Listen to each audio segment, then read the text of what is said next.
Apa yang terjadi ketika dua saudara laki-laki yang lahir dari rahim yang sama, yang darahnya satu, dan yang dibesarkan di bawah atap yang sama, berdiri saling berhadapan di depan pengadilan? Apakah keserakahan akan kekayaan dan harta benda menjadi begitu besar sehingga mengalahkan ikatan darah hingga manusia lupa akan martabatnya? Seringkali, ketika kita mendengar cerita tentang perselisihan saudara di pengadilan, yang terlintas di benak kita hanyalah bahwa pasti ada pertarungan memperebutkan pembagian rumah tua, tanah pertanian, atau perhiasan warisan. Sudah menjadi hukum dunia bahwa setiap kali saudara bertengkar dengan saudara, alasannya selalu tentang mengambil, bukan memberi. Tetapi kisah yang akan kami ceritakan hari ini akan sepenuhnya membalikkan semua pemikiran dunia, semua argumen, dan semua kepahitan dalam hubungan. Kisah ini dimulai dari sebuah desa kecil di Indonesia dan sampai ke ruang sidang yang tertutup. Di sana, dua saudara kandung sedang berselisih satu sama lain. Tetapi ketika hakim, para pengacara, dan orang-orang yang hadir mendengar alasan sebenarnya dari persidangan itu, bahkan hati yang paling keras pun luluh. Hakim yang duduk di kursinya tidak bisa menahan air mata yang mengalir sebelum mengumumkan putusannya. Perselisihan ini bukan tentang mendapatkan sesuatu, melainkan tentang menyerahkan segalanya. Pertarungan ini bukan untuk merebut hak, melainkan untuk meminta hak untuk melayani. Di sebuah daerah tua dan tenang di Indonesia, di mana aroma tradisi para sesepuh masih terasa di udara, hiduplah seorang pria bernama Budi Santoso. Budi kini telah melewati masa mudanya dan melangkah menuju usia senja. Wajahnya berkerut. Rambut di janggutnya telah memutih dan punggungnya sedikit membungkuk. Seluruh hidup Budi, setiap hari dan setiap malamnya, didedikasikan hanya untuk satu tujuan, yaitu ibunya yang tua dan lemah. Ayah Budi telah meninggal bertahun-tahun yang lalu, ketika Budi dan adiknya masih sangat kecil. Setelah kepergian sang ayah, Budi, sebagai anak sulung, telah memikul tanggung jawab keluarga di pundaknya sejak usia muda. Tetapi di atas semua tanggung jawab itu, yang paling berharga baginya adalah senyuman ibunya. Tahun-tahun berlalu, Budi menghabiskan seluruh masa mudanya untuk merawat ibunya.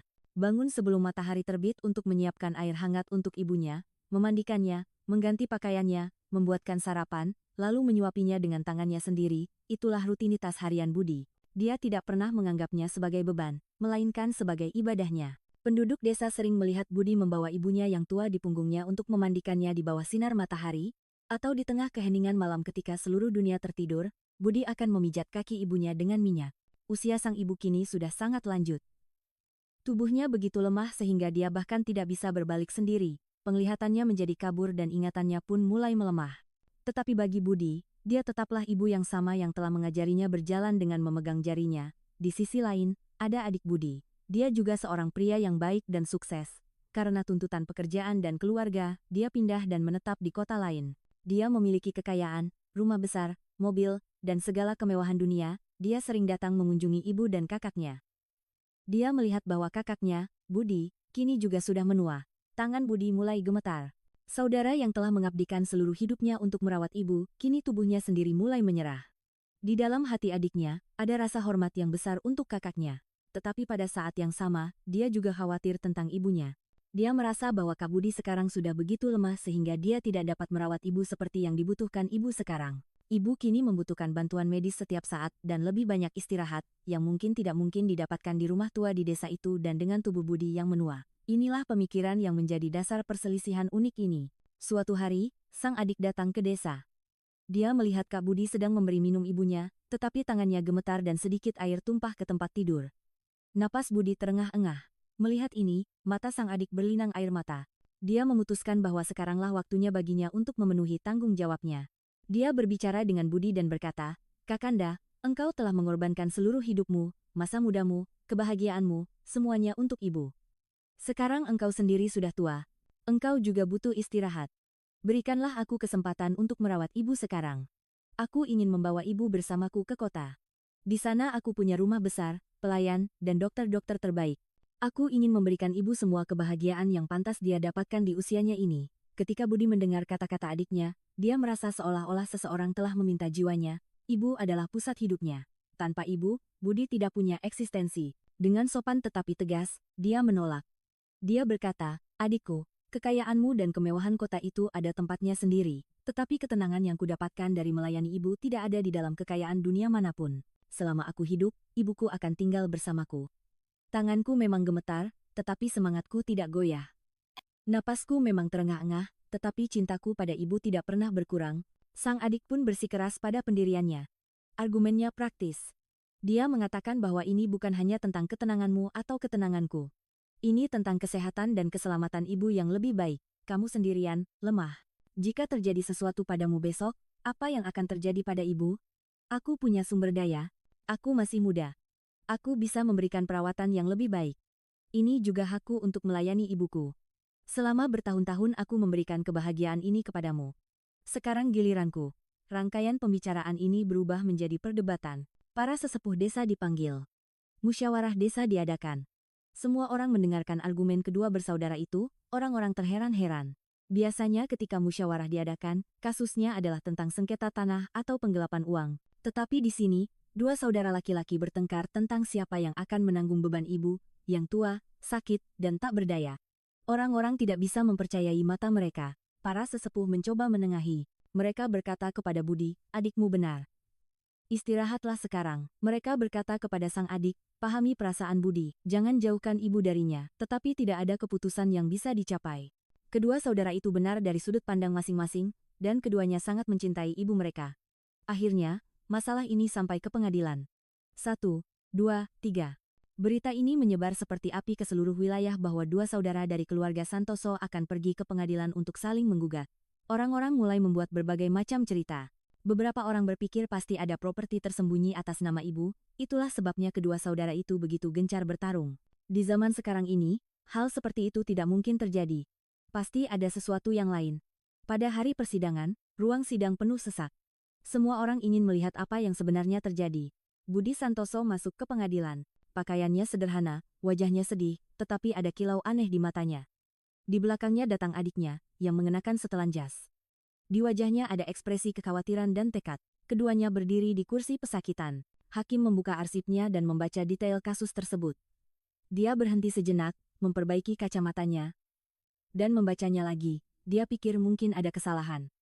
Dia melirik ke arah Panitera. Panitera mengangguk untuk mengkonfirmasi bahwa inilah kasusnya. Hakim mengambil napas dalam-dalam dan memandang kedua bersaudara itu. Persidangan dimulai. Budi mulai menyampaikan argumennya. Suaranya berat, tenggorokannya tercekat. Dia berkata kepada hakim, Yang Mulia, saya bukan seorang pengacara. Saya tidak tahu seluk-beluk hukum. Saya hanyalah seorang anak. Selama 40 tahun terakhir, sejak ayah saya meninggal, saya telah merawat ibu saya dengan sepenuh hati. Saya tidak menikah. Saya tidak melakukan pekerjaan lain, hanya agar tidak ada kekurangan dalam pelayanan saya kepada ibu. Ibu saya bukan hanya tanggung jawab bagi saya, dia adalah surga saya, Tuhan saya. Kehangatan selimutnya, waktu obatnya, rasa makanannya, tidak ada yang tahu lebih baik dari saya. Sekarang hanya tersisa beberapa tahun terakhir dalam hidup saya. Saya tidak ingin surga saya dijauhkan dari saya. Adik saya bilang saya sudah tua. Tapi Yang Mulia, apakah untuk merawat seorang ibu diperlukan masa muda? Tidak, yang dibutuhkan adalah hati, dan hati saya masih sekuat dulu. Jika Anda merenggut ibu saya dari saya tidak akan bisa hidup. Kata-kata Budi membuat ruang sidang hening. Para pengacara yang hadir meletakkan pena mereka. Mata orang-orang berkaca-kaca. Seorang anak bisa begitu tergila-gila pada ibunya, hal ini tak terbayangkan di zaman sekarang. Kemudian giliran sang adik. Dia juga menyampaikan argumennya dengan penuh hormat. Dia berkata, Yang Mulia, saya sangat menghormati kakak saya. Debu di kakinya pun suci bagi saya. Pengorbanan yang telah dia lakukan tidak dapat saya tandingi. Tetapi hari ini bukan tentang perasaan, ini tentang kehidupan ibu. Kakanda sendiri sudah mendekati usia 70 tahun. Dia sendiri membutuhkan perawatan. Bagaimana dia akan merawat ibu sendirian? Seringkali terjadi dia hampir jatuh saat mencoba mengangkat ibu. Saya tidak ingin usia tua kakak saya berdampak pada kesehatan ibu saya. Saya punya rumah besar di kota, fasilitas perawat 24 jam. Saya ingin hari-hari terakhir ibu dihabiskan di tengah fasilitas terbaik. Dan Yang Mulia, bukankah saya juga anaknya? Apakah saya tidak punya hak untuk melayani ibu saya dan mendapatkan pahala? Selama bertahun-tahun saya telah dirampas dari kebahagiaan ini. Sekarang adalah hak saya agar hari-hari terakhir ibu dihabiskan di tengah fasilitas terbaik. Dan, Yang Mulia, bukankah saya juga anaknya? Apakah saya tidak punya hak untuk melayani ibu saya dan mendapatkan pahala? Selama bertahun-tahun saya telah dirampas dari kebahagiaan ini. Sekarang adalah hak saya. Hakim berada dalam dilema. Ini adalah kasus yang putusannya tidak dapat ditemukan di dalam buku-buku hukum. Hukum mengatakan bahwa hak asuh anak diberikan kepada orang tua. Tetapi di sini, anak-anak berebut hak asuh orang tua. Kedua belah pihak benar. Di satu sisi ada pengabdian dan emosi, di sisi lain ada kepraktisan dan sumber daya. Hakim berpikir lama. Dia membaca wajah kedua bersaudara itu. Di sana hanya ada cinta dan kerinduan. Setelah banyak pertimbangan, Hakim berkata, saya tidak bisa memutuskan kasus ini sendirian. Pendapat orang yang bersangkutan, yaitu ibu Anda, adalah yang paling penting untuk diketahui. Pengadilan memerintahkan agar ibu dibawa ke pengadilan pada tanggal berikutnya. Hari sidang berikutnya tiba. Pemandangan di pengadilan berbeda. Seorang wanita tua yang sangat lemah, penuh keriput, dan gemetar dibawa masuk dengan kursi roda. Dia begitu lemah sehingga bahkan tidak bisa menegakkan lehernya. Melihatnya, hati siapapun akan luluh. Hakim sedikit bangkit dari kursinya sebagai tanda hormat. Dia bertanya dengan sangat lembut kepada ibu itu. Ibu, apakah Anda tahu mengapa Anda ada di sini? Ibu tua itu melihat sekeliling dengan matanya yang kabur dan kemudian ke arah kedua putranya. Dengan suara yang sangat pelan, yang nyaris tidak terdengar, dia berkata, ya, anak-anakku sedang bertengkar. Hakim berkata, ini bukan pertengkaran, Bu. Ini adalah perang cinta. Kedua putramu ingin tinggal bersamamu. Putra sulung mengatakan dia telah melayani seumur hidupnya, jadi dia yang akan merawatmu. Putra bungsu mengatakan dia lebih mampu, jadi dia yang akan merawatmu. Sekarang katakanlah, dengan putra yang mana Anda ingin tinggal, keputusan ada di tangan Anda. Seluruh ruang sidang menahan napas, menunggu jawaban ibu itu. Jantung Budi seakan berhenti berdetak. Dia menatap ibunya lekat-lekat. Sang adik juga menatap ibunya dengan penuh harap. Air mata mengalir dari mata sang ibu. Dia mengangkat tangannya yang gemetar dan berkata, Yang mulia, pertanyaan macam apa yang Anda ajukan ini? Ini sama seperti Anda bertanya kepada saya, apakah saya menginginkan mata kanan saya atau mata kiri saya? Budi adalah satu mata saya, yang menopang saya ketika saya hancur. Dia mengorbankan seluruh masa mudanya untuk saya. Bagaimana saya bisa menyakiti jiwanya? Dan si bungsu, dia adalah mata saya yang lain. Dia anak kesayangan saya. Dia ingin memberi saya kenyamanan. Saya tidak bisa menghancurkan hati anak saya yang manapun. Bagaimana saya bisa memilih? Jika saya memilih satu, hati yang lain akan hancur. Dan saya tidak ingin melihat hati anak-anak saya hancur sampai saya mati. Jawaban ibu ini membuat Hakim semakin sulit. 1, 2. Sang ibu menolak untuk membuat keputusan karena baginya kedua putranya sama. Sekarang Hakim harus menggunakan kebijaksanaan dan logikanya. Hakim melepas kacamatanya dan menyekanya. Matanya sendiri telah berkaca-kaca. Dengan suara tercekat, dia mulai membacakan putusannya. Dia berkata, dalam sejarah pengadilan ini dan dalam karir saya sendiri, saya belum pernah melihat kasus seperti ini. Kasus ini adalah contoh bagi kemanusiaan. Ini membuktikan bahwa nilai-nilai dan martabat masih hidup di dunia saat ini. Budi, apa yang telah Anda lakukan adalah puncak pengabdian seorang anak. Pengorbanan Anda tidak ternilai. Tetapi sebagai seorang hakim, saya harus melihat kenyataan bersamaan dengan emosi. Hakim melanjutkan, mengingat usia ibu dan kebutuhan medisnya, serta usia Budi yang semakin menua dan kesehatannya yang menurun, pengadilan berpendapat bahwa kemampuan fisik dan sumber daya diperlukan untuk perawatan ibu. Oleh karena itu, pengadilan menyerahkan hak asuh dan tanggung jawab perawatan ibu kepada adik laki-laki. Begitu putusan itu terdengar, keheningan di pengadilan semakin dalam. Tetapi pada saat berikutnya, sebuah jeritan memecah keheningan itu. Itu adalah jeritan Budi. Dia menangis terseduh-seduh. Dia meraung seperti anak kecil. Janggutnya basah oleh air mata. Tangisan ini bukan tangisan kekalahan.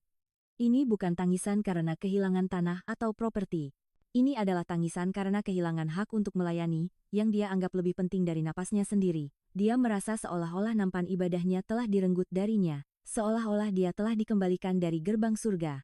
Dia memohon di depan hakim dengan tangan terlipat, Yang mulia, jangan lakukan ini, saya akan mati. Tanpa ibu saya tidak punya eksistensi. Saya sendiri yang memandikan ibu saya. Tanpa sentuhan tangan saya, dia tidak bisa tidur. Adik saya sangat baik, tetapi dia tidak akan mengerti hal-hal kecil tentang ibu saya yang saya mengerti. Kasihanilah saya, Yang mulia.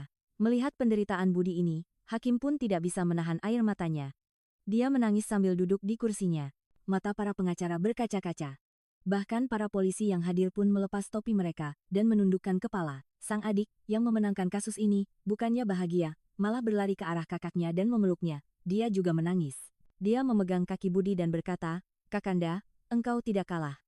Engkaulah pemenangnya. Tidak ada anak di dunia ini yang bisa menandingimu. Keputusan ini hanya demi kesehatan ibu. Kapanpun engkau mau, seberapa sering pun engkau mau, engkau bisa tinggal bersama ibu. Rumahku adalah rumahmu juga. Tetapi hati Budi telah hancur. Baginya, terpisah dari ibu berarti jiwa terlepas dari raga. Dia tahu bahwa sekarang dia tidak akan bisa melihat wajah ibunya pertama kali setiap pagi. Sekarang dia tidak akan bisa tidur dengan memeluk kaki ibunya di dadanya di malam hari.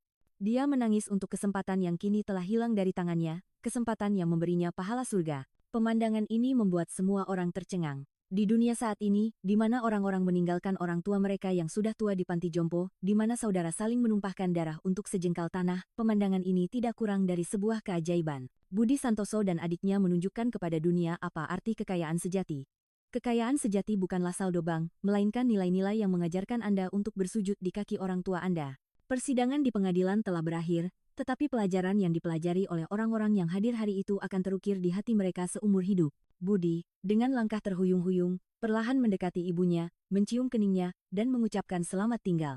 Tubuhnya masih di sana, tetapi jiwanya pergi bersama kursi roda itu. Kisah ini tercatat dalam arsip pengadilan Indonesia seperti halaman emas, sebuah kasus di mana yang kalah juga agung dan yang menang juga, dan di mana bahkan hakim pun menangis di balik penutup mata Dewi Keadilan. Kawan-kawan, kisah ini mengajarkan kita bahwa orang tua kita bukanlah beban, melainkan aset terbesar kita. Kesempatan untuk melayani mereka hanya didapatkan oleh orang-orang yang beruntung. Air mata Budi Santoso memberitahu kita bahwa kesuksesan sejati terletak pada menjaga hubungan, bukan menghancurkannya. Hari ini, dalam kehidupan kita yang sibuk, kita melupakan orang tua kita, tidak memberi mereka waktu, dan ketika mereka tiada, barulah kita sadar apa yang telah kita hilangkan. Kisah ini adalah cermin bagi masyarakat kita.